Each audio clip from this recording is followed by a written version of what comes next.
On the surface, Vietnam's a beautiful, charming, and safe place to visit. But lurking just beneath that surface is danger, chaos, and in some cases, death. You need to be careful. Life here is a delicate balancing act between the good, the bad, and the fugly. So coming up in this video, I'm going to give you an example of each making news in Vietnam to help you with planning your stay here, so it won't turn out an absolute shit show. Okay, let's get into it.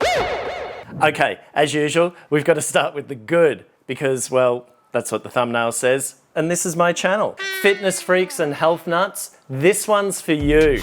You'll be pumped to know that Vietnam's fast becoming a destination for sports tourism. For example, there's currently around 20 marathons held up and down the country each year here already, which even include races that start at midnight. Oh, that's another reason to count me out. And there are also events that trace the shoreline of Vietnam's best beach towns like Danang, Nha Trang, and Vung Tau. No, I love Vung Tau, I really do. Vietnam also hosts large international triathlon events like the Ironman 70.3 held each year in Da Nang, with the southern island of Phu Quoc recently joining the pack as another event location, where World Championship qualification slots are up for grabs, along with free t-shirts for those who summit the mountain of trash on the island. Ouch. There's even talk that Hoi An will host the region's biggest ever Karanathon, in which Karens from all over the Western world will converge on the UNESCO heritage town and expect way too much for what they're paying, then compete for the title of Vietnam's biggest Mona. Huh? Oh, that's right, that's already happening. Okay. Long distance events like the Vietnam Mountain Marathon have been established for a while now, offering distances from 10 kilometres up to a whopping 100 kilometres for lunatics that take in the spectacular mountainous region of Sapa in the north of Vietnam. And there are other events like the Lam Dong Trail in the central highlands of Dalat, where as part of the challenge, competitors need to drink café chom, coffee that comes out of a weasel's asshole, before they can move on to the next stage. Did you actually believe that? But in all seriousness, events that include swimming, like the Aquaman event held in Phan Thit at the end of October, wonderfully demonstrates just how far Vietnam has come in encouraging healthy lifestyles. The fact that events that include swimming are becoming popular is testament to the hard work being done by local authorities, schools, and volunteers in Vietnam to reduce the number of drownings each year. This news report back in July of this year said that as many as 2,000 children drown in Vietnam each year, equivalent to more than 5 drownings per day, leaving Vietnam with one of the highest rates in the world. I know what you're thinking. Isn't this supposed to be the good segment of the video? Yeah, it is. Just hang on. The good stuff's coming. Fortunately, see, I told you the good stuff was coming. Drownings are beginning to decrease in line with the government's national program aimed at reducing them among children by 10% by 2025 and 20% by 2030. Events like the ones I mentioned earlier, well, not all of them, will surely have a positive impact on this effort as well. The uptick in participation in these events appears to correlate with consumer spending on leisure and recreation activities, which is great for the economy, I think. Back in 2017, Vietnamese households spent almost $2.2 billion on leisure and recreation. By 2022, that had increased by over 50% to almost $3.3 billion. Spending on clothing and footwear has increased significantly in line with that as well. I have no idea how much of that was spent on sportswear, but the equivalent of $8 billion was nevertheless spent, up almost 46% from 2017. I think it's fair enough to assume that given the dramatic uptake of activities like distance running over the past 10 years, a large portion of that sum would have been spent on sports gear. I mean, you only have to look around at the amount of people running and cycling in Saigon of a weekend in their gear to get a sense of just how much time and money Saigoners are investing in health and fitness these days. And this is good news. Hell, wait. This is great news because back in 2018, not all that long ago, the WHO reported that 1/3 of deaths in Vietnam were attributed to cardiovascular disease, with high salt intake pinpointed as one of the leading causes. It's been reported that the Vietnamese consume on average 9.4 grams of salt per day. It doesn't sound much, but it's nearly double the maximum level of 5 grams per day recommended by the WHO. So if you love drowning your daily fur in Cholly Mex, then you'd better think twice about it. Then just go ahead and do it anyway. In addition, Vietnam's seen a dramatic increase in obese children over the past decade or so, leading to the claim that 19% of children here between the ages of 5 and 19 are either overweight or obese. And UNICEF predicts that if no action is taken, there'll be 1.9 million obese children in Vietnam by 2030. Then stop having children, people! Just kidding.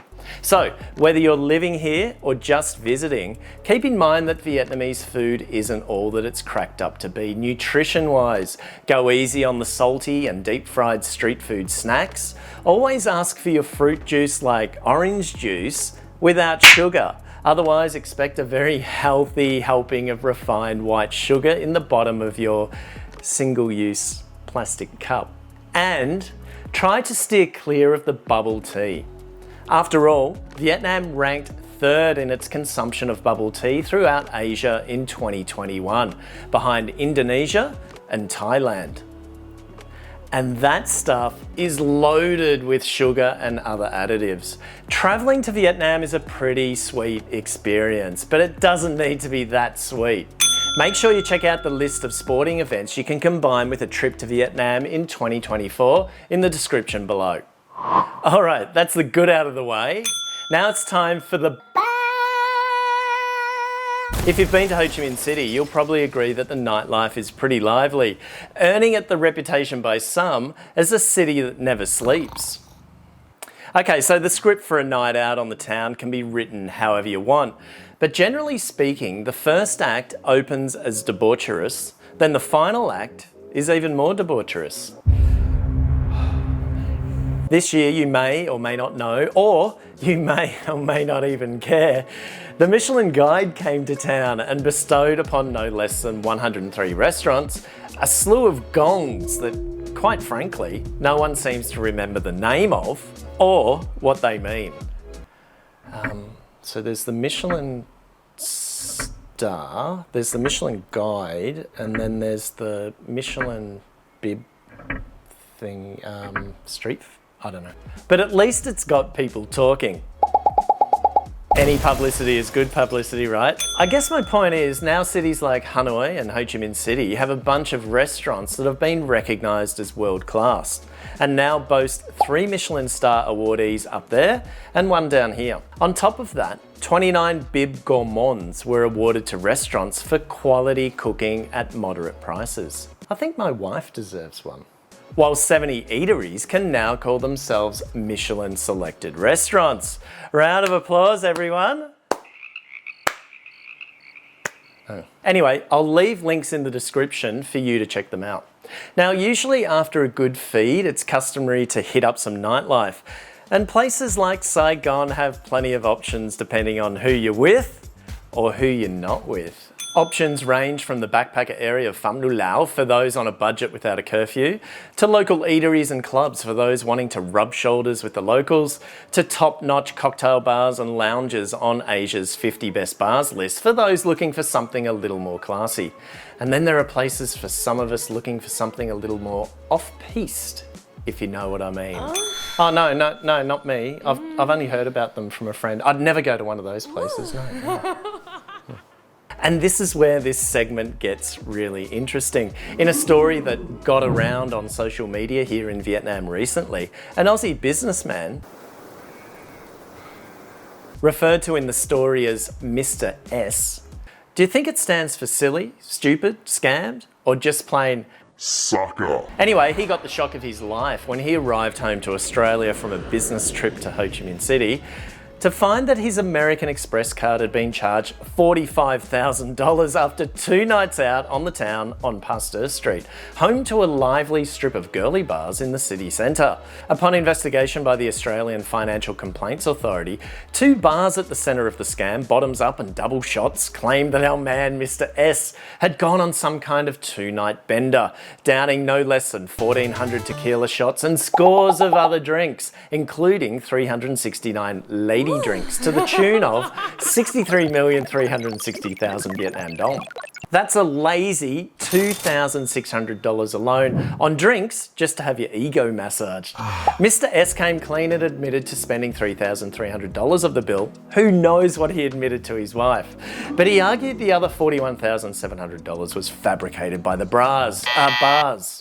Our man in Disneyland says that at the time, he was given handwritten bills for much smaller charges, after which he handed over his card for payment.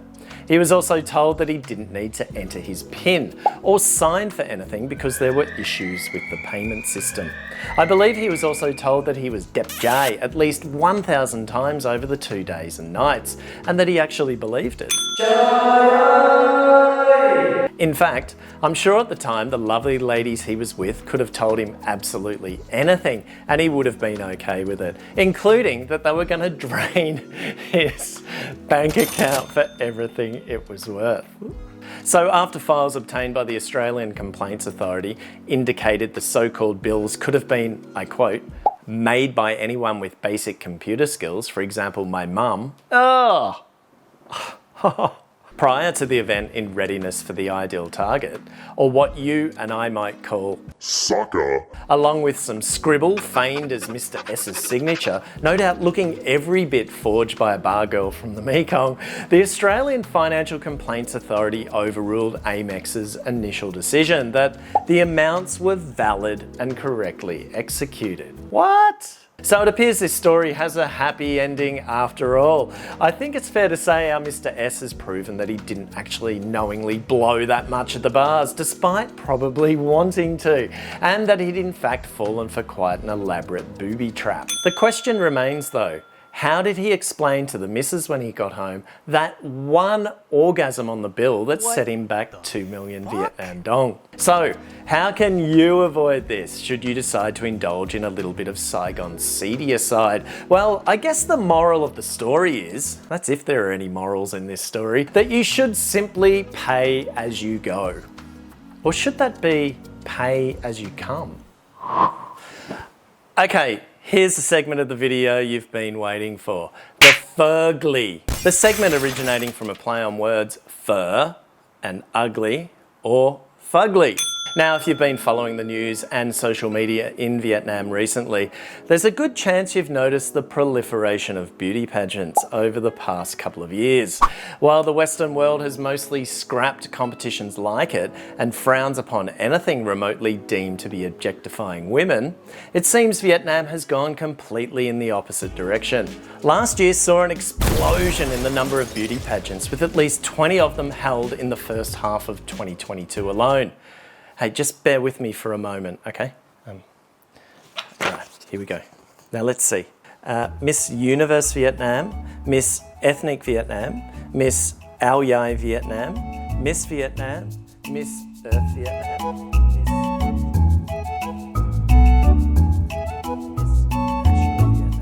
Miss Grand Vietnam, Miss Vietnam Sea and Island, and Miss Peace Vietnam.